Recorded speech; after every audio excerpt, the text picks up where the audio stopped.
Hello mga ka-trending! Welcome back to ZK Trend. Day off ngayon ni Donnie at Belle at ang ibig sabihin niyan walang taping ang dalawa. Makikita dito na kapwa nga nag-post si Donnie at Belle sa kanilang Instagram story na kung saan nagpapatunay na wala ngang taping ang dalawa. Si Belle ay nag-post ng kanyang asong si Loki na nasa kanilang bahay at si Donnie naman ay makikita ngang kinuha si Sola sa kanyang school.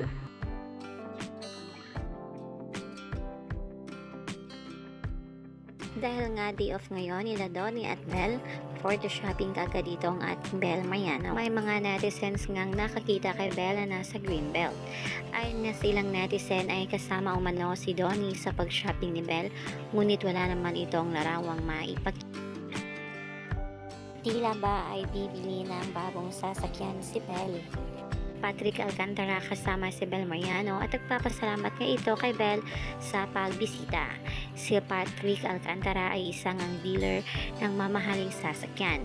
Tila ba ay tumitingin itong si Belle para nga bibili ito ng sasakyan. Ano kayang sasakyan ang bibilhin ni Belle? Yan ang ating pagkakaabangan.